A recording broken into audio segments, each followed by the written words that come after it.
On est quasiment à la veille d'un très long week-end, évidemment, qui se profile pour beaucoup d'entre vous, avec la possibilité de ce long pont à partir du 8 mai. Vous cherchez peut-être des idées de sortie, pas très loin du bassin Montluçonnais. On va vous en donner une ce matin. On va filer du côté de Lurcy-Lévis, avec un lieu qui est devenu incontournable dans les visites bourbonnaises ces dernières années. C'est Street Art City dont on va parler dans les 10 minutes qui viennent, parce qu'il y a une ouverture exceptionnelle avec la possibilité de découvrir les résidences d'artistes à partir de mercredi, justement. On est ce matin en ligne avec Gilles Iniesta. Bonjour. Bonjour à tous, bonjour aux auditeurs. Et merci d'être avec nous depuis Lurcy-Lévis ce matin. Vous êtes le cofondateur de Street Art City. On va parler dans un instant notamment de cet événement là sur les 12 jours qui viennent, avec 14 artistes que vous allez pouvoir voir à l'œuvre. C'est vraiment le moment, si vous n'avez pas découvert Street Art City, d'aller sur place.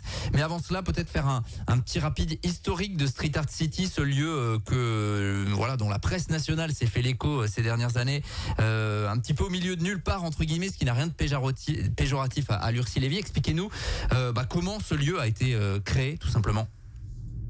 Écoutez, nous, avec Sylvie, on l'a découvert en 2003. Il était complètement abandonné. C'était l'ancien centre de formation de France Télécom. Et on a eu un coup de cœur.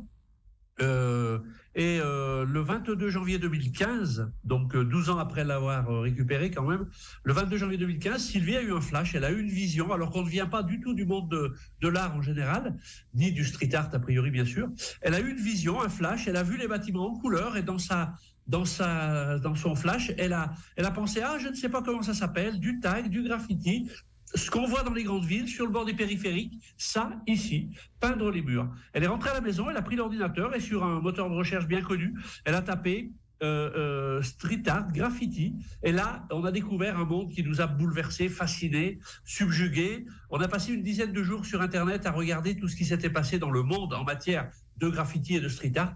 Et on a compris qu'il n'existait pas de résidence pour ces artistes-là. Il y a des résidences pour la musique, pour la danse, pour le théâtre, pour la sculpture, pour l'écriture, tout ce que vous voulez, mais il n'existait pas de résidence pour le street art. Et comme on était très très très fous, on a dit il y en a pas, eh bien c'est ce qu'on va faire. Et on a commencé à contacter des artistes en avril 2015.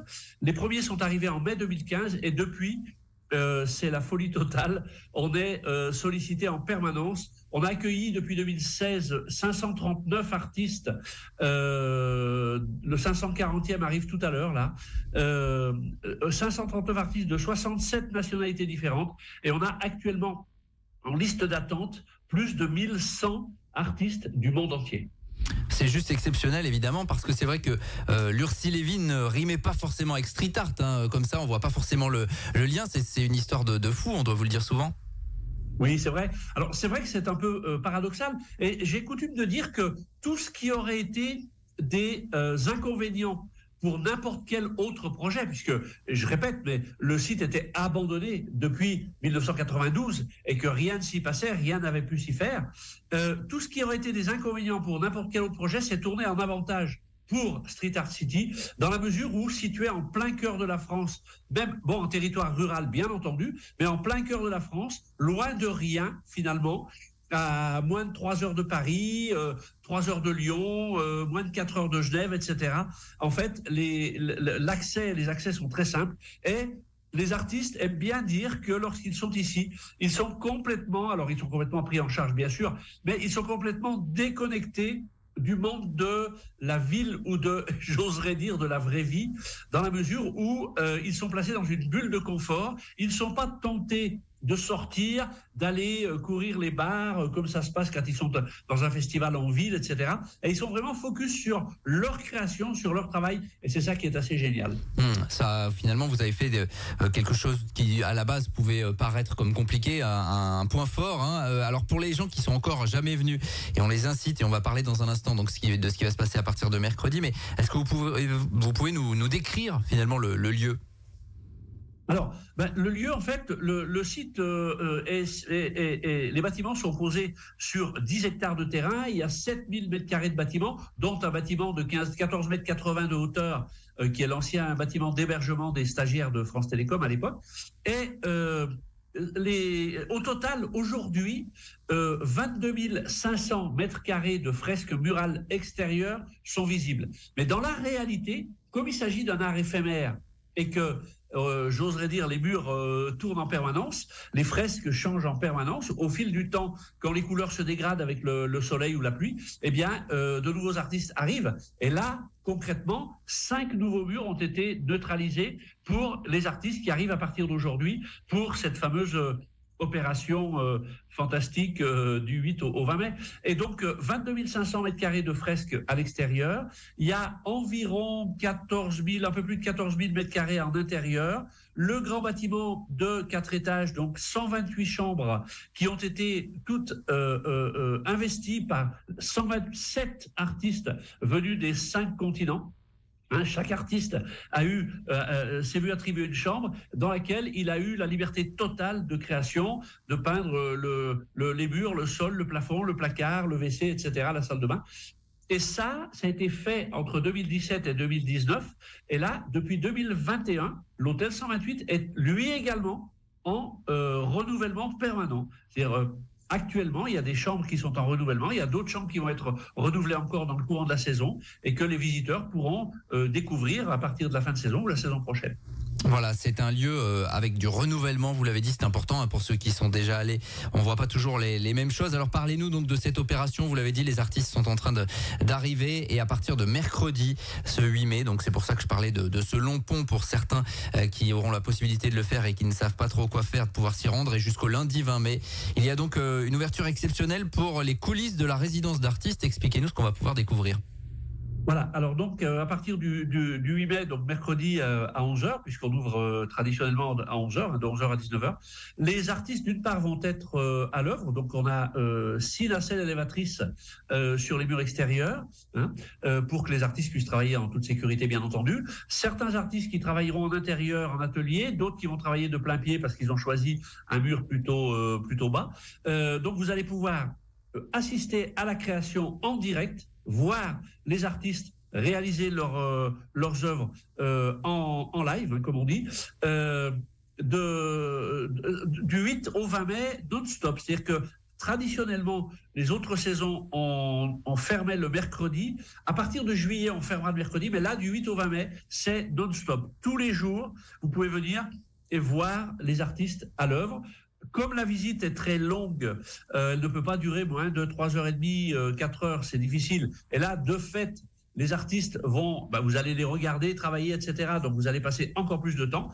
Donc, le snack est ouvert. Je ne parle pas de restaurant, mais de snack avec des plats sympas préparés par Sylvie et toute l'équipe et que vous puissiez déjeuner sur place. Le bar est ouvert toute la journée également. Et puis, un peu plus de 1000 mètres carrés de salles d'exposition au sein desquelles les artistes exposent leurs œuvres sur toile.